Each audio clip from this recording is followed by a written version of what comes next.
जे कृषी मूल्य आयोग आहे सीएसीपी, त्यांनी उत्पादन खर्च काढले.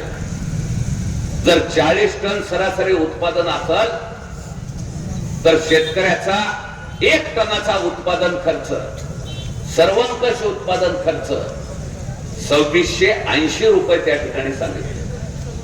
आणि मराठवाड्यातले अनेक कारखाने हे 2200-2400 पर्यंत 2400 रुपये त्या ठिकाणी द्या. 2400चा आकडा का सुरू झाला? कारण सगळ्या साखर कारखान्यांना पूर्व हंगामी जे कर्ज द्यायचं आहे ते कर्ज देणारा मोठा सरदार त्या एमएससी बँकेनं हंगाम पूर्वीच्या कर्जाचा आकडा धरलाय 2390 रुपये आणि त्याच्यामध्ये 10 रुपये टाकून मोठा उपकार केल्याच्या भावानं 2400 मध्ये जे आहे ते मराठवाड्यातल्या अनेक कारखान्यांनी 2400च्या वर पैसे द्यायचे नाही हे अनेक ठिकाणी त्या ठिकाणी ठरवलेलं होतं. आंदोलनाची धग आल्यामुळं माजलगावात 2400 वरून 2750-75 पर्यंत यावं लागलं. आणि ह्या आंदोलनाची धग जिथं जिथं पोहोचल तिथं तिथं त्यांना ही रक्कम वाढावी लागलेली आहे. हे गोष्ट या ठिकाणी लागते. हे सगळे कारखाने एका दोरीत बांधलेले आणि हे सगळे कारखानदार जरी ते वेगवेगळ्या पक्षाचे असले, जरी ते सहकारी किंवा खासगी असले, तरी या सगळ्या हरामखोरांची जातकुळी ही शेतकऱ्यांना लुटणाऱ्यांचीच आहे. ही पण गोष्ट आपण या ठिकाणी नीट लक्षात घेतली पाहिजे. आणि त्या लुटीच्या विरुद्ध आज लढण्याचा आपला इशारा जो आहे तो आजपासून द्यायचा की 2680 रुपये याचा जर उत्पादन खर्च तुम्ही काढला, जे स्वामीनाथन कमिशनचं सूत्र आज देशातल्या शेतकऱ्यांच्या ओठावरती आहे की शेतकऱ्याला किंमत काय मिळाली पाहिजे, निदान 50% मुनाफ्यावरनं त्याची किंमत ठरली पाहिजे.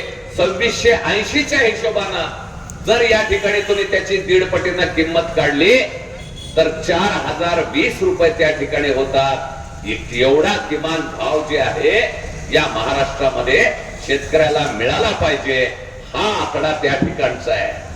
पण आपण तर अंतिम भाव 3700 त्या ठिकाणवरतीच खुश आहे. 4000ची पण आपली मागणी नाही. पण तेवढी सुद्धा मागणी आपली पूर्ण करण्याची या साखर कारखानदारांची तयारी नाही. आणि हे साखर कारखानदार या ठिकाणी जे आहे वेगवेगळे डाव या ठिकाणी रचतात. शेतकऱ्यांमध्ये फूट पाडायचं कारस्थान पहिल्यांदा करतात. काय काय नाटकं करतील ते या ठिकाणी माझ्या मित्रांनी सांगितलं. हे लढा जर जिद्दीनं पुढे न्यायचं असेल तर सगळ्यात अगोदर आपल्याला जिद्द या ठिकाणी मोठी करावी लागेल. या देशामधल्या शेतकऱ्यांनी एक उदाहरण घालून दिलेलं आहे. दिल्लीच्या वेशीवरती 13 महिने या देशातला शेतकरी त्या ठिकाणी लढला. या 13 महिन्यामध्ये दिल्लीला वेढा घातणाऱ्या शेतकऱ्याला उठवण्याकरता काय काय प्रयत्न झाले. थंड पाण्याचे फवारे मारले व रस्ते खोदून टाकले, वाटे खिळे लावले जेणेकरून त्या शेतकऱ्यांनी मागे हटावं. मंत्र्याच्या पोरानं अंगावर गाड्या घालून शेतकऱ्यांना चिरडून देखील टाकलं, पण तरी पण शेतकरी हटला नाही. या गोष्टीतून लक्षात घ्या, अशा या शेतकऱ्यापुढे सरकारला झुकावं लागलं. या देशामध्ये सरकार कितीही मगरूर असू द्या, सत्ता कितीही ताकदवान असू द्या, पण जर या देशातल्या शेतकऱ्यांनी एकदा जर जिद्द धरली तर पंतप्रधानाला सुद्धा माफीला मागा लावायची ताकद या शेतकऱ्यांमध्ये आहे. हे 1.5 दमडीचे साखर कारखानदार हीच खेत की मुली आहे. या गोष्टीचा जरा आपण विचार करा. आणि म्हणून त्या दृष्टीनं आजच्या या इशारा सभेमध्ये जो निर्णय तुम्ही कोयता बंद आणि कारखाना बंदचा या ठिकाणी घेताय, हे निर्णय गावागावामध्ये बैठका घेऊन शेतकऱ्यांशी संवाद करून आज इशारा सभेद्वारे या सत्ताधाऱ्यांपुढे, कारखानदारांपुढे आणि प्रशासनापुढे हे या ठिकाणी आपण मांडताय. हे आंदोलन यशस्वी झालं पाहिजे. एकदा आपलं पुढलेलं पाऊल जे आहे हे एकजुटीच्या जोरावरती हा संघर्ष आपल्याला पुढे नेता येणार आहे. आणि त्याच जिद्दीनं प्रत्येक गावागावामधून आपली तरुणांची फौज जी आहे ती एकजुटीनं उभी राहावी लागेल. आणि त्यासाठी टप्प्याटप्प्यानं आपल्याला पावलं उतरवलं. जो आंदोलनाचा कार्यक्रम तुम्ही निश्चित कराल त्यातले खास खळगे लक्षात घेऊन ज्या गोष्टी जाहीर ठरवायच्या त्या कारखाना बंदच्या आणि कोयता बंदच्या जरूर या ठिकाणी आपण जाहीर केलेले आहेत आणि जी एक भूमिगत यंत्रणा उभी करायची आहे ती यंत्रणा पण या ठिकाणी आपल्याला करायची। आज आपल्याला या ठिकाणी जे आहे तमाम या सगळ्या आपल्या ऊस उत्पादक शेतकऱ्यांना आजची जी वेळ आहे त्यात महत्वाची या ठिकाणी वेळ आज जवळपास मार्च महिन्यामध्ये हा हंगाम संपणार आहे। नव्या ऊसाची लागवड त्या ठिकाणी चाललेली आहे। अशा वेळी या ठिकाणी जे FRP चे आकडे सरकारनं दिलेले अहो तिथपासून सगळ्या प्रकारच्या गोष्टीमध्ये खेळ चालले। केंद्र सरकार FRP ठरवताना सुद्धा मिनिमम रिकव्हरी 9% अगोदर होती, आज 10.25% आणली। 1.25% रिकव्हरी याच्यामध्ये त्या ठिकाणी गायब झाले। आता रिकव्हरी कमी असेल तर दर कमी करायची तरतूद आहे। हे दर कमी करायची तरतूद त्याच्यामध्ये कशामुळे त्या ठिकाणी सरकार वेगवेगळ्या डावपेच चाललेले आहेत। आज सगळ्यात जास्त हार्वेस्टर या ठिकाणी आणले जात आहे।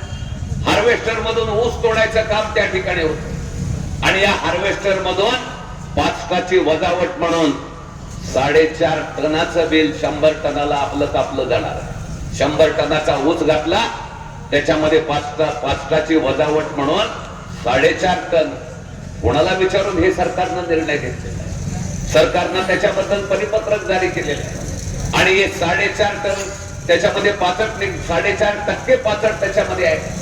1 ते 1.5% वर पाचट मिळत नाही हे फील्ड सर्व्हे मध्ये सांगितलेलं आहे। पण कारखानदाराच्या हिताकरता या 5% वजावटीचं मोठं संकट शेतकऱ्यावरती लादलेलं आहे। प्रत्येक पावलोपावली शेतकऱ्याचं गिळवणूक करण्याचे मार्ग या सरकारच्या नियमामधून तोडणी वाहतूक खर्च किती असावा, कशी त्याची आकारणी असावी, काय रचना असावी आणि त्याच्यावर कमाल मर्यादा का असावी। काही कारखाने आहेत त्यांचा तोडणी वाहतूक खर्च 560 रुपये आहे, पण त्या 560 रुपयापासून 1300 रुपयापर्यंत तोडणी वाहतूक खर्चाच्या मध्ये तुम्ही आकडे लावता। शेतकऱ्याच्या FRP मधून ही तोडणी वाहतुकीची रक्कम वजावट होते। ती वाहतुकीची रक्कम आपल्या बिलावरती काय नेमलेली आहे आणि प्रत्यक्ष किलोमीटर काय झालेलं आहे याचा ताळमेळ तपासामध्ये कधी पडलो नाही दोस्त। आपल्या मिळणाऱ्या प्रत्येक बिलाचा हिशोब करा। साखरेच्या उतार्याची तपासणी करण्याकरता व्हॅलिडेशन करण्याकरता परिपत्रक काढून नेमली कुठली संस्था म्हणले वसंतदादा शुगर इन्स्टिट्यूट। हे वसंतदादा शुगर इन्स्टिट्यूट चालते कोणाच्या जीवावर? शेतकऱ्याच्या प्रत्येक टनामधला पैसा न पैसा कपात करून त्याच्यावर ही वसंतदादा शुगर इन्स्टिट्यूट काम करते आणि त्या शुगर इन्स्टिट्यूटवर सगळे संचालक साखर कारखानदारामधून निवडले जातात। कोणी शेतकऱ्याचा प्रतिनिधी त्या वसंतदादा शुगर इन्स्टिट्यूट वर नाही दोस्त। आणि ती कारखानदाराचं हित रक्षण करणारी संस्था ती आपल्या रिकव्हरीचं कॅलिब्रेशन करून देणार आहे, अचूक त्या ठिकाणी देणार आहे। या साखर उतार्याची नोंदणी करण्याकरता स्वतंत्र यंत्रणा सरकार का नाही निर्माण करत? खासगी कारखाने असो सहकारी कारखाने असो त्यांनीच नोंद घ्यायची, त्यांनीच तपासायचं, सरकारला त्यांनीच कळवायचं आणि उंदराला मांजर साक्ष याप्रमाणे सरकारी यंत्रणेनं कबूल करून टाकायचं। सांगितलेला आकडा कायम करायचा आणि पडलेला दर शेतकऱ्याच्या गळ्यात मारायचा। हे कुठवर या ठिकाणी चाललं? या खासगी कारखान्यांनी शेअर्स पोटी जसं काय सहकारी कारखाना आहे 40 फक्त त्या ठिकाणी सभासद प्रायव्हेट लिमिटेड कंपनीला करता येतात, पण त्याच्या पलीकडे शेअर्सच्या नावाखाली शेअर पोटी अनामत रक्कम घेतलेली आहे। शेअर सर्टिफिकेट दिलं तर तुम्हाला प्रॉफिट मधला डिव्हिडंड द्यावा लागेल, नफ्यामधला लाभांश तुम्हाला द्यावा लागेल। म्हणून काय करायचं? शेअर पोटी अनामत रक्कम आणि त्या अनामत रकमेवरतीच ना रुपयाचं व्याज तुम्हाला मिळणार आहे ना काही गोष्टी घेणार आहे। बरं भेदभाव अशा पद्धतीनं अनामत रक्कम देईल, शेअर्सची रक्कम देईल, त्याचाच ऊस नेऊ, किती नेऊ, कसा नेऊ त्याचं येचण त्यांच्याच हातात। या तोडणी वाहतुकीच्या तोड चिठ्ठ्या कार्यक्रम कधी द्यायचा? अरे ज्या दिवशी तुम्हाला लागवड नोंद दिलेली आहे त्या दिवशी तुमचा अंदाजे तोडणी वाहतूक कार्यक्रम निश्चित व्हायचं काम आहे। पण निश्चित तोडणी वाहतुकीचा कार्यक्रम अगोदर करायचा नाही आणि शेतकऱ्याला चालवायचं की आधी तुझा ऊस नेतो नंतर तुझा ऊस नेतो, जवळचा असला की त्याला आधी नेतो, नंतर लांबचा असला की त्याला म्हणायचं नंतर नेतो। शेतकऱ्यामध्ये संभ्रम निर्माण करायचा आणि घोर लावायचा, हे कारखानदारांचे डाव. पण जर एकजुटीनं ही आपल्या युवा ऊस उत्पादक संघर्ष समिती जर एकजुटीनं याच्याबद्दल लढायला जर लागले, तर त्यांना हात तोडणे कार्यक्रमामध्ये मधले सुद्धा खेळ जे आहेत ते करता येणार नाही.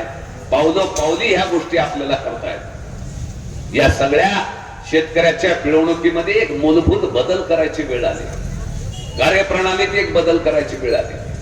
पण हे बदल करण्याची सुरुवात जी आहे ती मागणे 3200ची पहिली उचल काय फार अवघड गोष्ट आहे अशातली गोष्ट नाही. हिशोब सांगितलेला आहे, मी रिपीट करत नाही. पण 3200च्या उचलीपासून जर आपण सुरू झालो तर ह्या पुढच्या सगळ्या पिढ्यानपिढ्याचा जे ऊस उत्पादकावर चाललेला अन्याय आहे त्याच्या विरुद्धचा एक मुकाबला या ठिकाणी निर्माण करतात. आज 1.5 लाख टन साखर निर्यातीचं उद्दिष्ट सरकारनं ठेवलं आणि हे साखर निर्यात करताना तुम्हाला काय सरकार करतंय की या साखर निर्यात करताना या निर्यातीसाठी अनुदान किती देत आहे, या साखरेच्या पोत्याची चढ उतार करण्याकरता साखरेच्या पोत्याच्या हमालीच्या खर्चापोटी 6000 रुपये टन हे केंद्र सरकार त्याच्याकरता अनुदान साखरेच्या पोत्याच्या हमाली करता त्या ठिकाणी देते. पण त्या ठिकाणी विचार करा, त्याच्यामुळे या कुठल्या भावामध्ये कारखानदारांना या ठिकाणी ह्या सगळ्या गोष्टीचा लाभ मिळतो आणि त्या पार्श्वभूमीवर आपल्या पदरामध्ये काय मिळतं. 2680 तर उत्पादन खर्च आहे आणि त्याच्यामध्ये मोटर आपल्या जळाल्याचा हिशोब नाही. त्याच्यामध्ये आपला 3 वर्षामधले 2दा ऊस घातला त्याच्यातल्या 1 सालाच्या लागवड खर्चीचा हिशोब नाही. हे जर तुम्ही त्या ठिकाणी केलं तर मग तुम्हाला लक्षात येईल की आज ज्या भावामध्ये ऊस घालायलो त्या ठिकाणी जे आहे या ऊस घालून डोक्यावरचं कर्ज वाढवायचं काम काढलं.